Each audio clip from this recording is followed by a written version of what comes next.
mu yandi makuru rero ari gusirikira muri aka kanya na makuru ajyanye na SADC bivugwa ko aka kanya ndetse no kuri itariki SADC yabimaze kwambutsa ibikoresho byabo iciye ku mupaka w'u Rwanda. Na makuru rero yagiye asirikira ndetse bamwe na bamwe twagiye dukurikirana, twabonye n'amafoto, twabonye n'amavideo, nubwo gufata video bitari byemewe ariko murabizi ko intore yishakira inzira. SADC ni umuryango w'ibihugu biherereye mu majyepfo ariko bya Afurika. Ni umuryango wo gutabarana. Bari baje muri Kongo muri 2023 baje gufasha Kongo mu guhangana na M23. Muri buki byababayeho ibyo ntago tubigarukaho. Nyuma yo gutsindwa n'igisebo cyinshi bagiye bapanga utuntu two gusa nkaho ari udutego ariko byanga, birangira abana basabye yuko bagomba guca mu Rwanda baranga bitewe nuko hari abasirikare bagiye bahanyura bagasakwa, kuko urumva n'umutekano w'u Rwanda ugomba kubahirizwa, byo ntago tubijyaho impaka. Icyo gihe rero banga guca mu Rwanda, ariko kubera ko nta yindi nzira yari hari byaje kwemezwa yuko bagomba kunyura mu Rwanda. Uyu munsi rero kuri itariki ya 29 kuri uyu wa kabiri nibwo ibikoresho byagaragaye byambuka umupaka w'u Rwanda na Kongo. Muri make SADC yagaragaye yambutse ibikoresho byabo berekeza ku mupaka wa Rusumo ariho bagiye kwambukira. Ni ibikoresho rero byiganjemo intwaro ziremereye ndetse n'izindi ntwaro, kuko icyo gihe habanje no gusakwa, nubwo basatswe nyine mu muhezo, kuko nibyo SADC yari yasabye ko ibintu by'itangazamakuru, amafoto, amavideo byo bitagomba gukoreshwa. Rero hubahirijwe ubusabe bwabo ariko igikorwa kirakorwa. SADC yamaze gutsindwa, nta yindi nzira ari hari nyine niyo gutaha bakava ku butaka bwa Kongo. Gusa ingabo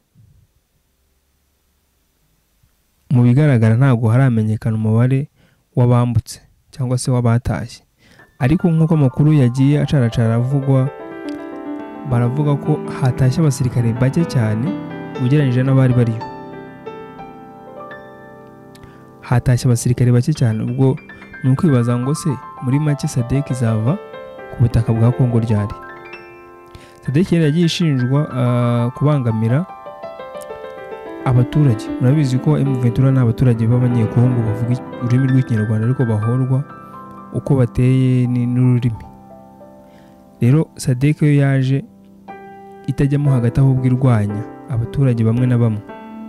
Ari nayo mpamvu rero nta yindi mishyikirano ibiri hagati yabo barwanyaga uretse kuva ku butaka bwabo bagataha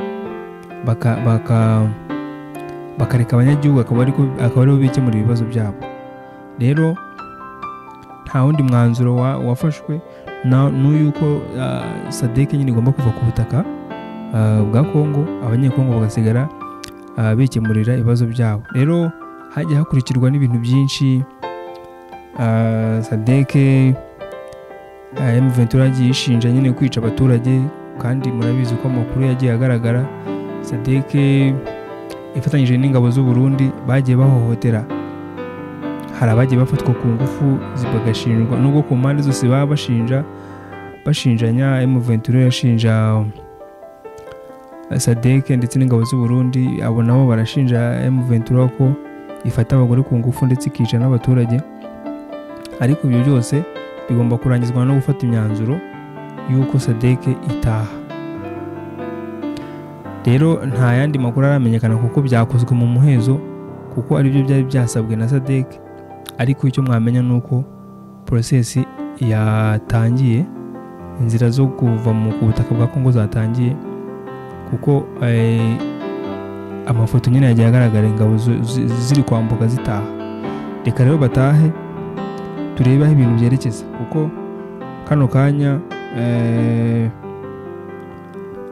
ntago ibintu byabo nyine bisa nk'aho biri gukorwa ntabwo tuzi impamvu yabyo. Impamvu bikorwa mu bwiru, bashobora kuba bari gutinya igisebo nk'icyabaye kuri Babacanshuro. Muribuka ko hari n'umusirikare wa Tanzania wafashwe, umusirikare ufite ipeti ryo hejuru, hagaragaye ka video kabo bari kumusaka, bari kumucakaza, muribuka imbwa zirasba ziri gusaka nyine, bakabona ko nta cyubahiro cyaba kirimo, bashaka gutaha. Rero amakuru yabo atagiye hanze, ariko icyangombwa amakuru yajya hanze utajya hanze, icyangombwa nuko bavuye ku butaka bagataha. N'isoni nyinshi, gutsindwa kwinshi, ikimwaro cyinshi, ipfunwe ryinshi, muri make batashye nyine n'igisebo cyinshi cyane, bitewe nuko icyabazanye ntacyo bakoze.